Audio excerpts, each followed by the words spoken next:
Hey, this is Paul Carlson, CPA with Law Firm Velocity. This video is going to be an overview of the payment plan process from within MyCase. So payment plans are useful for business to consumer law firms. So probably most common is criminal defense firms.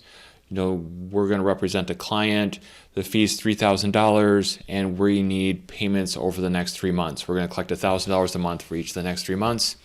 Sometimes you'll see this in bankruptcy firms as well, that we're just trying to have a prepaid flat fee and we want to give the client an option to pay over the next couple months. What becomes a real bugger with these types of programs is keeping track of those payment statuses. Like, the client agrees to pay $3,000. We need to keep track of the status of those payment plans. Some of the tools actually have big holes in them that you can set up a payment plan that says, the client agrees to pay next 3 months. If they miss payment 2, the system just ignores it. And unless you're really monitoring it manually through some other process, you just don't know if those payments are made or not. So what we have is we have a MyCase invoice for a $3,000 flat fee, and we've turned on a payment plan option to where we can see the installments due on this invoice, that we had a payment due July 1st, August 1st, and September 1st. And so this client is on track, that they are current with the payments that have been due, and that they owe another payment on September 1st. Today's August 17th, so we're 2 weeks before that payment deadline. So this makes sense. So the trick with this is some sort of reporting system to make sure we're the status of everything. So here's the MyCase accounts receivable report, and here we have the payment plan invoice we were just looking at. It's $3,000 total. We've received $2,000 and we have $1,000 due, and it shows that the due date is September 1st. If we go back and look at the invoice actually was dated July 1st, so it's actually doing these due dates correctly based on when the payment is due. It's not the overall payment.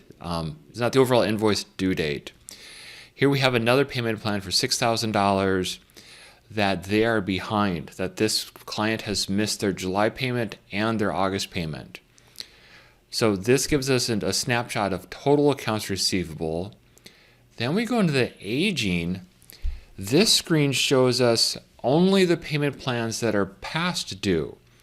So this screen, we have client A, who's on path, so they appear in the total amount due from clients. The aging screen, that this is set to show everyone who's overdue. Well, that client A is not overdue, so they do not appear on this screen.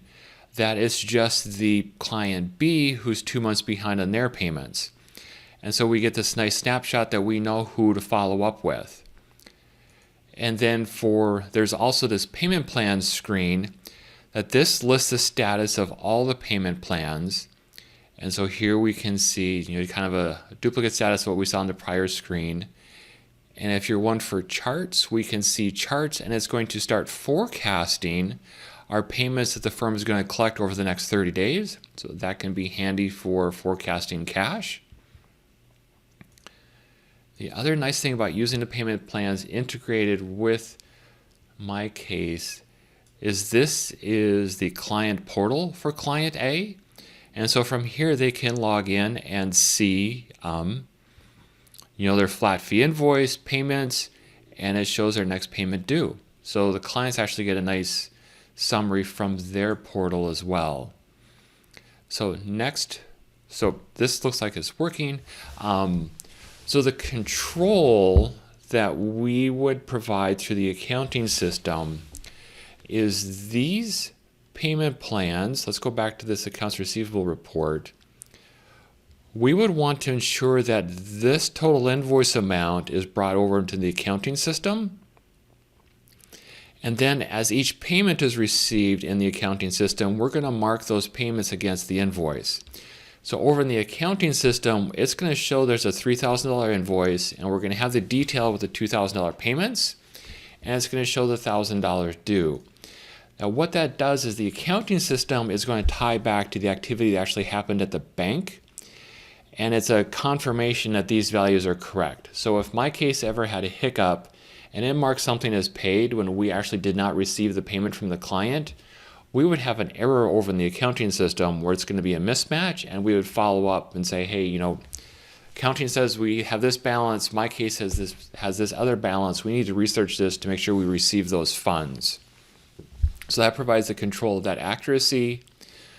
The other thing we wanted to look at is we click into the invoice. So say this one, and there's this button here that we can send a reminder. So that's probably best from this client is past due. We could click in, we can send them a reminder, and it's going to say, this person has received a reminder. You can click send them a reminder again, and it can show, you just sent a reminder 10 seconds ago. You probably shouldn't send them another reminder. So it gives us at least one touch history. And there's also functionality of automatic reminders. And so we have not tested this, but this would be useful to try as a next step.